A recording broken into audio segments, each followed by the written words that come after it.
Welcome to Educating to be Human, a podcast where we'll explore what it means to be human in today's world at the intersection of education, technology, and culture. I'm your host, Lisa Petrides, founder of the Institute for the Study of Knowledge Management and Education. Each week, I'll speak with people who are supporting transformative change in education today. That is, ordinary people creating extraordinary impact. Thank you very much for listening.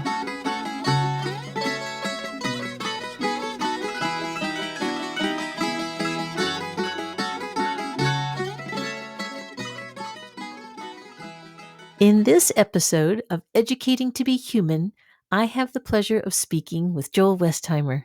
He is a professor of education at the University of Ottawa in Canada and a renowned expert on the role of education in a democratic society. Joel's work focuses on the importance of teaching democracy in our schools, fostering critical thinking, civic engagement, and a sense of community among students.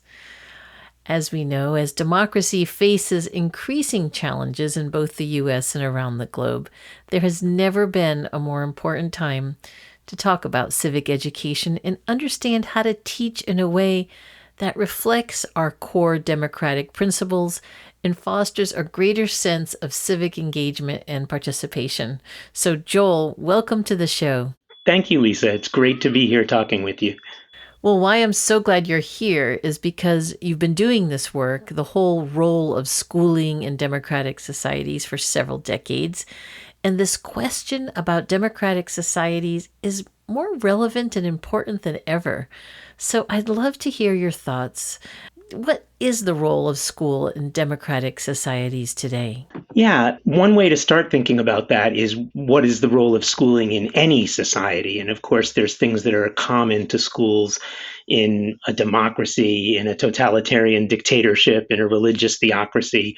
All these schools teach subject matter.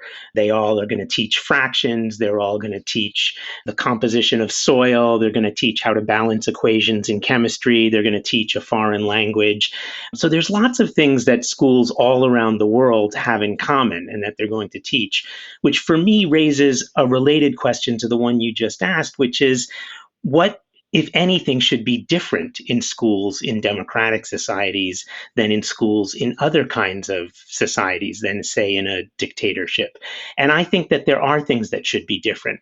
And the reason is that we require different things of citizens in a democracy than we do of citizens in, let's say, a dictatorship. I'm just going to give that example, right? In a dictatorship, citizens are charged with following the rules. Someone brings the way we're going to live down from on high, and they declare that that's the way that people are going to function.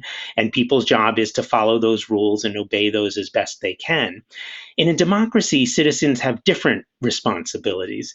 In a democracy, we're supposed to participate in the great question of how should we live. We're supposed to participate in making decisions about the way that we all should live and the way that resources are distributed and the laws that are passed, the people that are elected. And so that requires a set of skills and dispositions and attitudes and a type of knowledge that other societies don't necessarily require of its citizens. So the role of schooling in a democratic society, I think, is to help prepare students not only to be able to make a living and to engage in productive work in society and to raise good families, but also to participate as effective citizens in a democratic society. And in fact, that is one of the historic missions of schools in the United States and Canada and in other places. It goes back to that famous Thomas Jefferson quote, which I'll paraphrase. But he said that if the people in a democratic society are not well educated enough to govern their own affairs, then the solution is not to take that power of governance away from them, but rather to educate them. right? So we don't take the power of governance away and give it to a king or to a dictator. We in a democratic society say people need to be well educated enough in how and when and why to participate in democratic governance to be able to do so effectively. And so that's a major goal of schooling in a democratic society. That makes so much sense. And I think today we have some real time threats to our democracy here in this country and around the world and other democratic societies. And I'm wondering what you attribute that to. Is it because we have diminishing commitments to democracy around our young people? Or how do you understand that today? Yeah, well, so first of all, we do have radically diminishing commitments to the notion of democracy across society, and it's particularly high among young people. So, for example, the number of young people that agree with the idea that it would be okay to live in a society with a strong leader who didn't have to deal with interference from legislature or courts, from Congress or courts, which is basically the definition of an autocracy. The number of young people that say that that would be okay has risen dramatically over the last 10 years. And so there's cause for concern for those of us who think democracy is important. But it's also understandable that young people are disenchanted with democracy because lately democracy has not delivered a lot of things that young people care about, things like addressing climate change or lack of affordable housing. We've had a Congress that's gridlocked, and we've had polarization that has made passing legislation virtually impossible around many things that young people care about. And so this disenchantment with democracy has filtered down through all levels of the system, and we now see record low levels of support for democratic institutions. And so when you asked before what the role of schooling in democratic society is, I think we both have to simultaneously improve those institutions to be more responsive to the kinds of things that we all care about and that young people care about in particular, and then also shore up the notion of the importance of democratic institutions and the importance of self governance as compared to other systems of governance around the world. It's often been said, of course, that democracy is the worst form of government except for all the other ones. And to some extent, that's true. And we need to discuss those issues with young people and get their thoughts on them and get them involved in understanding the importance of democracy and what they find needs improving. Well, that certainly resonates with me. And my question then is, with all the polarization we see in our society, it would seem to me that this is the time our school should really be paying attention to this, helping our young people and young adults really understand how education is trying to make a more democratic and perhaps we would say a more humane society. Yeah, I think that's right. And there's certain things that schools need to do in particular that can address some of those goals. So when we think about the needs of citizens in a democratic society that might differ from the needs of citizens in other societies, I can name a few goals that I think schools should take on directly. I'll just address maybe three of those, but there are many more that I'm sure listeners can think about.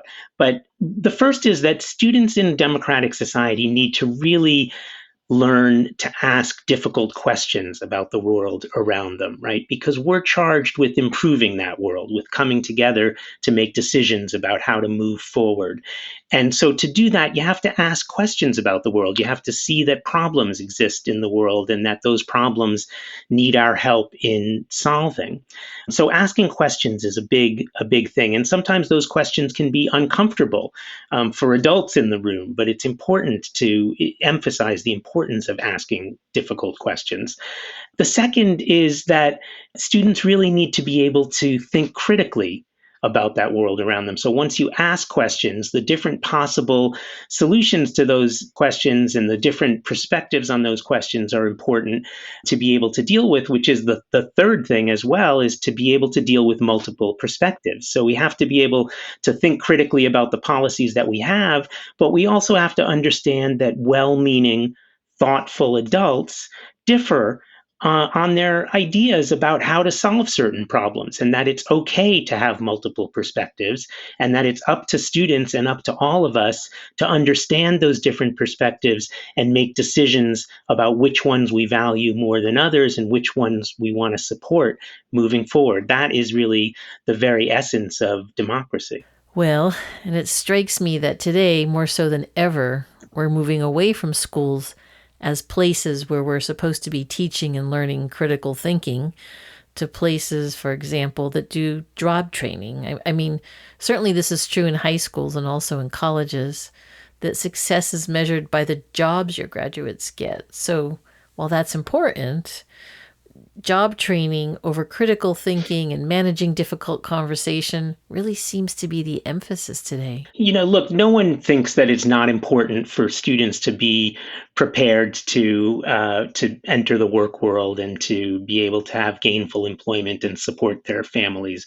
That's the case for everyone. But what that requires and what else schools are for is really what we're talking about here. The idea of the mission of schooling in the United States and in other democratic societies around the world has changed dramatically over the last couple of decades. And as you say, this idea of schools as giant job training institutions has sort of reigned supreme over all the other purposes of schooling. So much so now that we barely have the language to talk about other goals of schooling. Students enter school thinking that it's about job training. Parents bring their kids to school feeling like it's about job training. And so we lose a lot of the broader and richer goals of schooling when we do that. I just recently saw a booklet cross my desk called Job Training Skills for Oh Kindergartners, dear.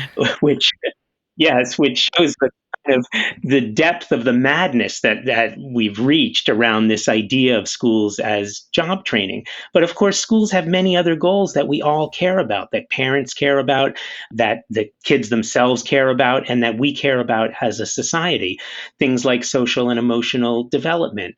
Do our kids leave schools having the knowledge and skills and attitudes that they need to pursue their passions, to be excited about the world? Can they enter healthy relationships? Can they, know what kinds of things to pursue to make themselves happy? Do they know how to contribute to society in a way that will be rewarding for them and for the society at large? There's lots of goals of schooling around there's social goals and emotional goals and political goals, lots of goals that go beyond job training.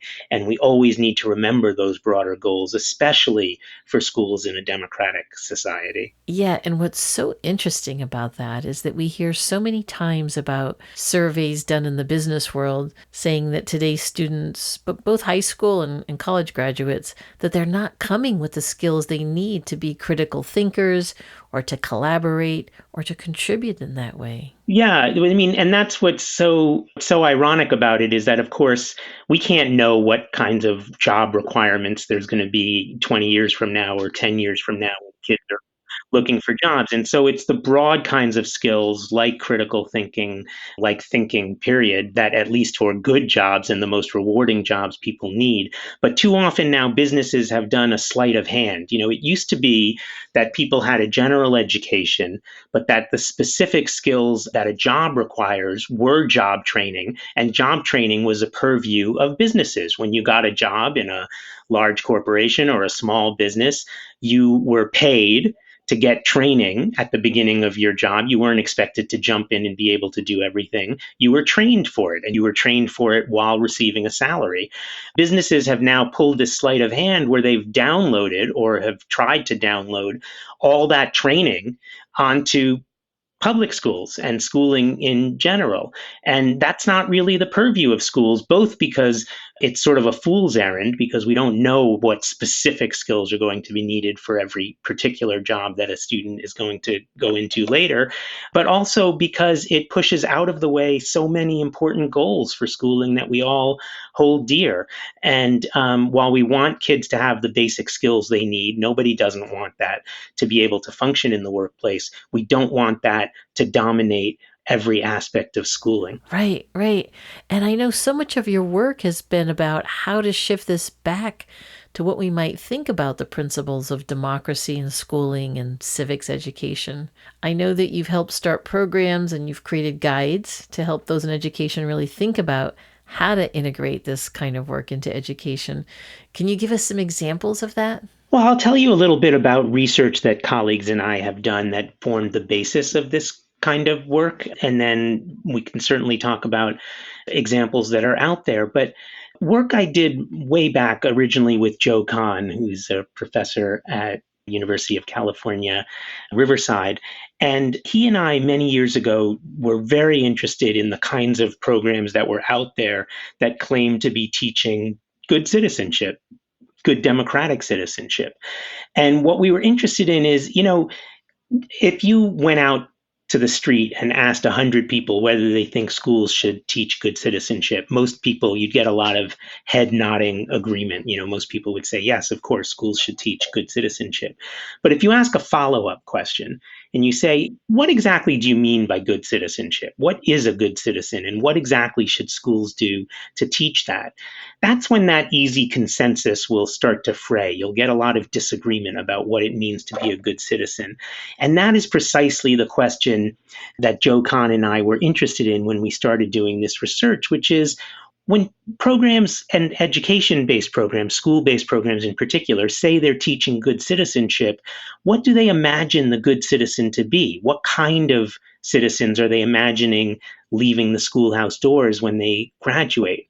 And so what we did was we studied a series of programs. We started with 10, but then it became hundreds, and other people have taken a framework that we developed and studied thousands of programs, not just in the US, but worldwide. And we found certain categories remarkably consistent across all these programs. What we found was that, loosely speaking, a lot of these programs could be placed into three visions of what a good citizen is.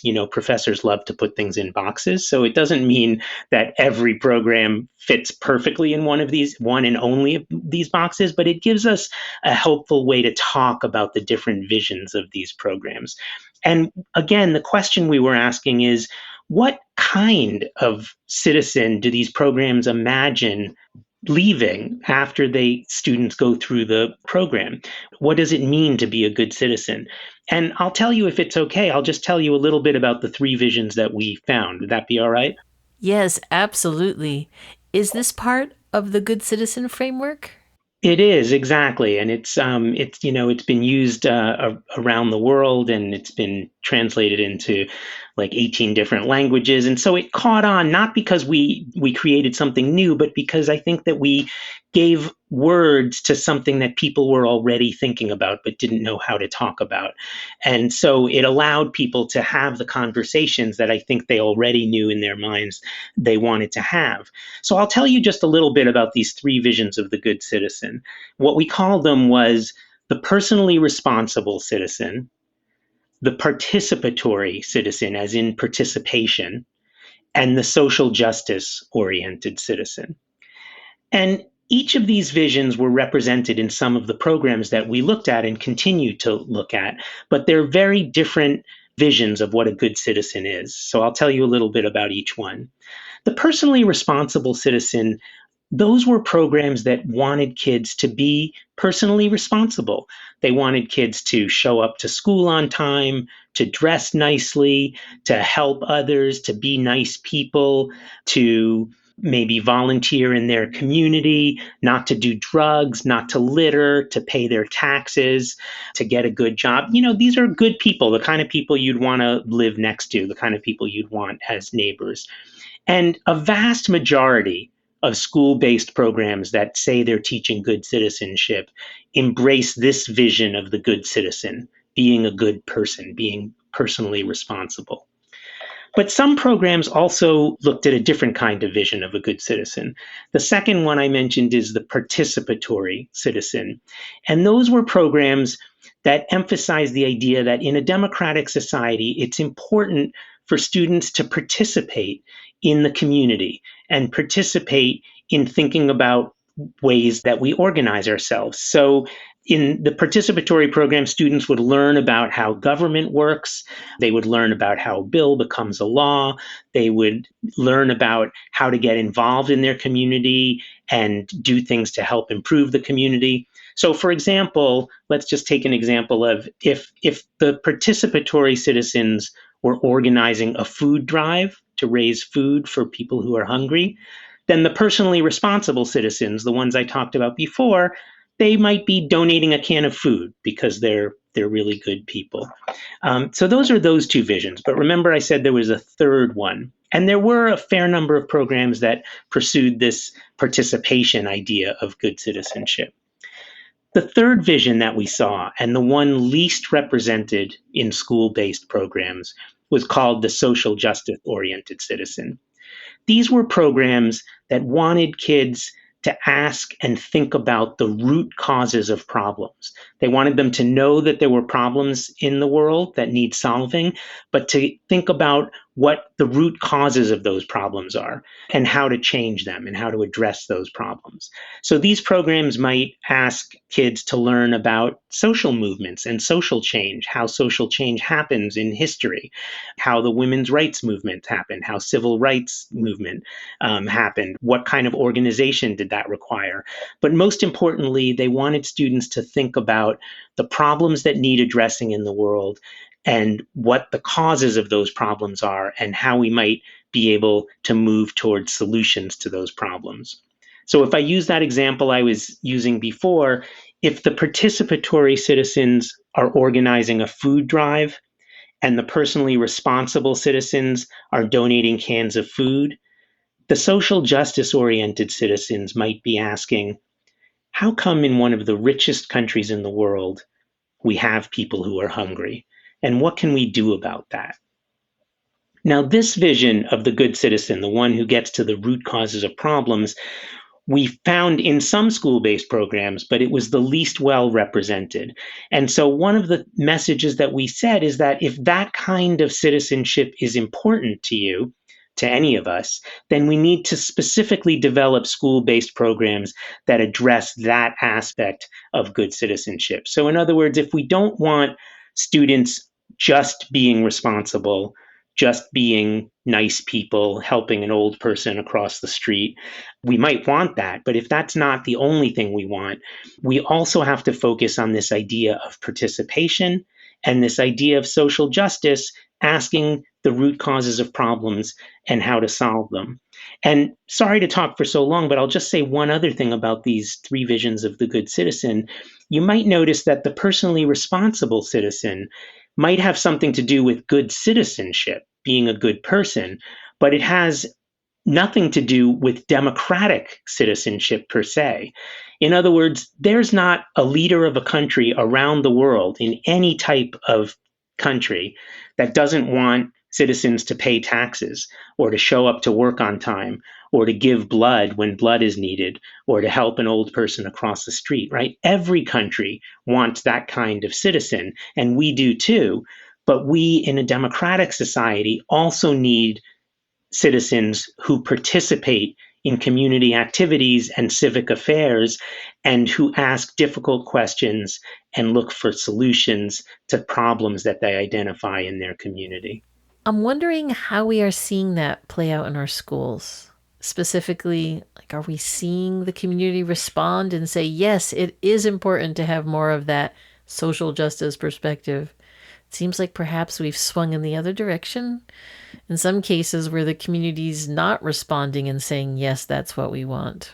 Yeah, I would say that it's split, but as a whole, school reform writ large has been moving in the other direction over the past couple of decades and maybe is ready to swing back. But something we haven't talked about yet and might be important to mention is the problems with our obsession in school reform right now with standardized testing and standardization across the curriculum. We've been emphasizing standardized testing in only two subject areas, math and literacy. And when we sort of hijack the whole curriculum for only preparation in those two subject areas, we lose a lot of what's rich about the broader school curriculum and a lot of what's important in other subject areas. No one thinks that it's not important for kids to learn to read and to write and to add numbers, right? There's no group called Parents and Educators Against Kids Knowing How to Read. Like there's no such there's no such group. We all think that's important, but most educators and most parents, frankly, think that that's not enough. That's not the only thing that schools should be teaching. But standardization is a problem because not because all standardized tests are bad or that we shouldn't do spot checks on the system and know what's being taught and where we need more work. The problem is that standardized tests measure such a narrow part of what's important about schooling. Even within the subject matters that they test, let's say in English and math, they're still measuring only a small portion of what's taught in those subject areas. I've never met an English teacher who said, "Oh yes, what's tested on those tests, that's everything that I teach. There's nothing else that I teach about other than what's on the SATs or what's on the ninth grade standardized exam." No, teaching is a much richer endeavor and enterprise than these standardized tests can capture. And that's partly because our testing technology is not that sophisticated yet. We're very good at telling whether students can add 2 plus 2 and get 4. We're pretty good at understanding whether students can decode the words of a sentence and understand its meaning, but we're less good at measuring other things that are very important to us, things like critical thinking, things like creativity, things like engagement and passion. So we all care that kids can learn to read and that they can decode those words of the sentence, but many people also care about, for example, kids learning how to understand what's worth reading and how that reading links to their life outside of school. The same with math. We want kids to be able to add numbers or get the correct change at a supermarket, but we want more than that. We want kids to be able to know what those numbers add up to. Again, how it links to their life outside of school and their engagement in the community after they leave the classroom. Well, it seems that there is a kind of a contradiction going on. We're hearing about schools that are getting challenged or shut down, that the parents are complaining that their kids aren't doing better on their standardized test scores, and they're comparing the school to other schools, or they're pulling kids out of community schools and placing them somewhere else, right? So we have this pressure from the parents who are saying, how are my kids performing on these tests? And on the other hand, we're seeing record numbers of students who, for example, are opting out of these kinds of standardized tests and assessments, who would be in complete agreement with what you said, where they're saying this isn't even assessing what it is I know and learn and what I might be able to take to my life, to the workforce, to my community after formal education. Absolutely. One of the problems with standardized tests is that they put a number on something that we're all then inextricably drawn to. It's not that these tests don't measure anything, they measure something. They just don't measure the full breadth of what's going on in schools. But once we have a number, and we have rankings. Parents might look at rankings that are published in a school newspaper and see, well, this school got a 9.7 and this other school got a 9.4. So, hey, I don't even have to visit the school. I know what school I'm going to send my kid to, the 9.7 school, because we're just drawn to those numbers as human beings. Once they're there, we're drawn to them. And the problem is that that measurement just doesn't mean everything or even most things that are going on about those schools. Because there's certain things that we can measure, we put numbers to those. The problem is that there's certain things we can't measure and we don't have numbers for those. So what happens is instead of measuring the things we care about, we start to care about the things that we can measure and we're drawn to those numbers. And that involves all of us, right? We all then become beholden to these numbers and we lose a lot of what's important in schooling. You mentioned, Lisa, the opt out movement, and that's really been a vast movement that's made a huge difference and that has maybe pushed the pendulum in the other direction because, frankly, parents were tired of their kids coming home in tears about the pressure of these tests, and also realizing that these tests only measure certain things about school. And so, for anyone who doesn't know, these opt out movements allowed individual students. They sometimes were groups of students or classes, sometimes whole schools opted out, and sometimes even school districts opted out of these standardized tests when it was allowed to opt out sometimes, and even when it wasn't allowed. And that has put pressure on school reformers to maybe scale back on the omnipresence of these tests and testing all the time, because the testing ends up driving the curriculum. And that's the problem. What gets tested gets taught. And we know from research that the curriculum gets narrowed, especially in the months before these tests are implemented, because schools are forced to teach to the test. You've talked about the three different visions that people have around what a good citizen is with the good citizen framework. And I'm wondering, can you give us some examples of the types of schools?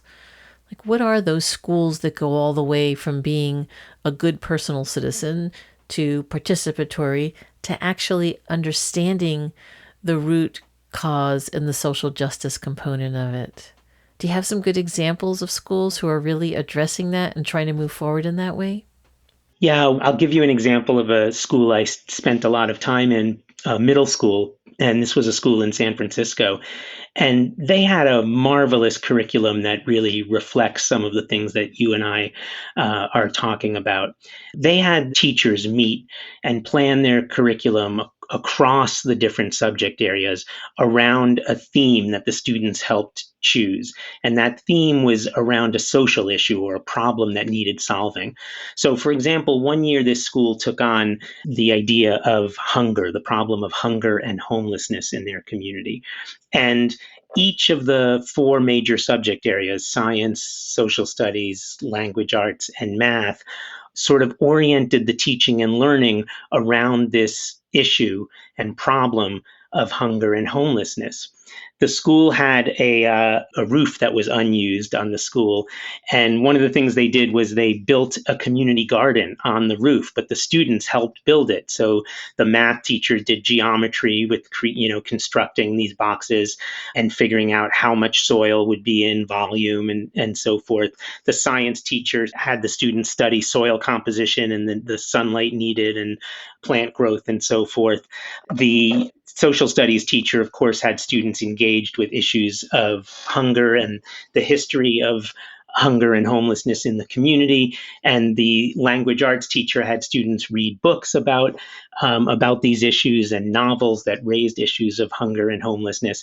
And they all came together around this curriculum. It didn't mean that every class was oriented only around this issue, but it meant that in the background, this issue was always there, and students were always sort of drawn back in to engaging with this issue. They ended up growing food on this roof.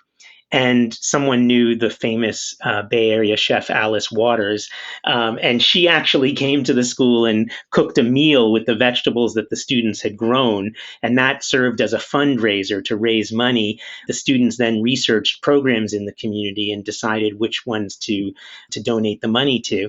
And so it was a very holistic curriculum where the subject areas were in the service of engagement in the community and engaging with a problem of immense social concern. And they ended up they didn't have to talk about democracy in those words. They ended up living it in the process that they were doing, in the kinds of civic engagement that they were experiencing and that they were managing in their very own curriculum. Now, that was a very particular school, but there are broader programs that try and bring that to a large number of schools as well. But that's one of my favorite examples of a school that embraced all three. Of course. And that sort of begs the question of how do you scale something like that? I'm guessing that not all schools are going to be in a position to take something like that on. Yet we want to encourage that kind of thinking and that kind of critical thinking and participation. What do you think about this idea of how you could take this as a sort of general idea and make it your own in terms of scaling this in other kinds of education communities? So the program I described was the brainchild of several teachers at that school. And so it's a really good example of a kind of local initiative that was not scaled up, that was, brought to that school. Although then other schools did end up copying their model and it did actually scale up a bit. But there's also a lot of national programs that try and do work.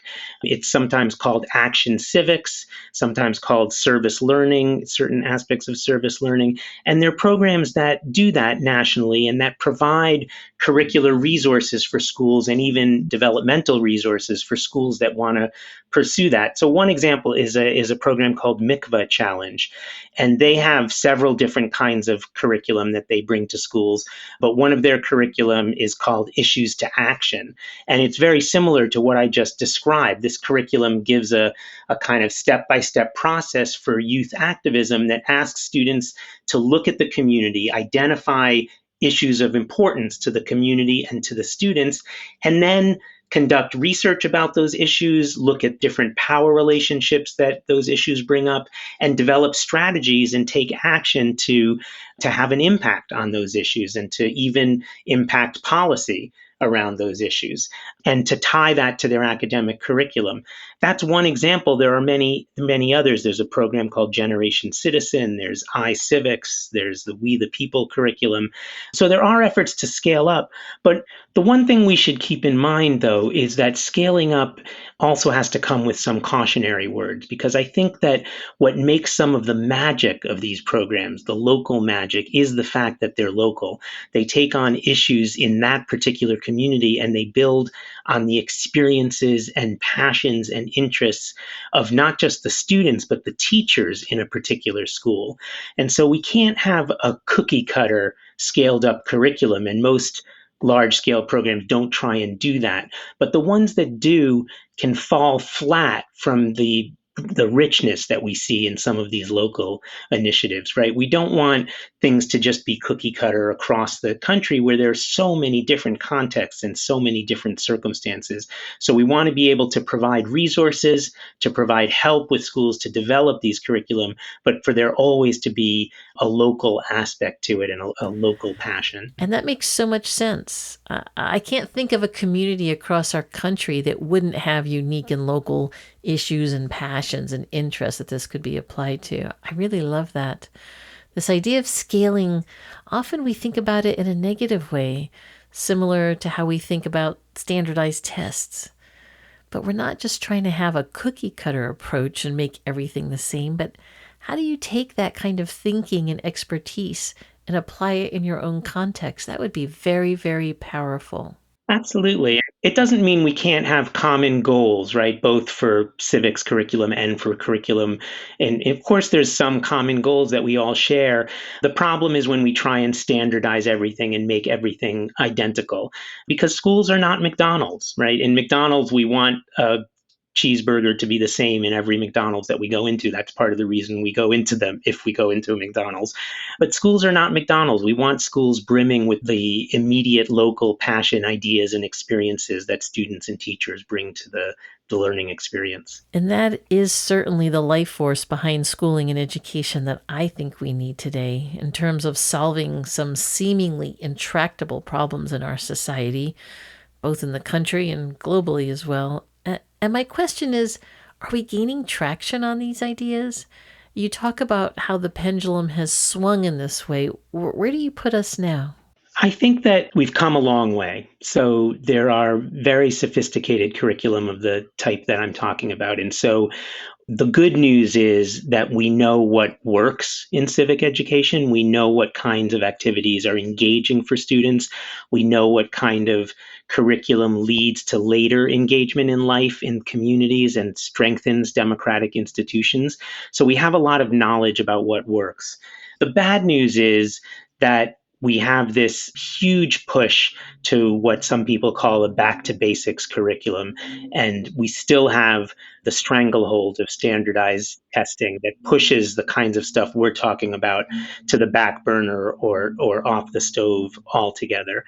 And when we have that kind of push for school being only about teaching the most rudimentary forms of knowledge. Again, nobody doesn't think that's important. It's just that it's not enough. It's not enough for a rich experience in schooling, and it's not enough for schooling in a democratic society. So we have these two opposing forces, I think, where we know more than ever about what works, but we have a lot of pushback about what should be taught in schools. And there are some people who raise concerns about this kind of work in schools because they think that schools should not be in the business of developing these kinds of attitudes and dispositions toward democratic life. They think schools should only be teaching how to add numbers and how to read. And that's an argument to be made, but it's a difficult one to make, I think, when we recognize the complexity of what students need to know if we're going to have an effective democracy once they graduate from school. I have one more question that came up as you were talking, which is how do we educate our teachers? So much of this work does rely on teacher education. I mean, obviously, there are a lot of systems at play in communities and districts and states into what our schooling looks like. I think your examples of standardized testing are an excellent example of that. But is there something else we can be doing on the teacher education side? Absolutely. And that's just such a good comment. I mean, a lot of this has to start in teacher education because a lot of teachers feel ill equipped to pursue the complex curriculum that you and I were talking about.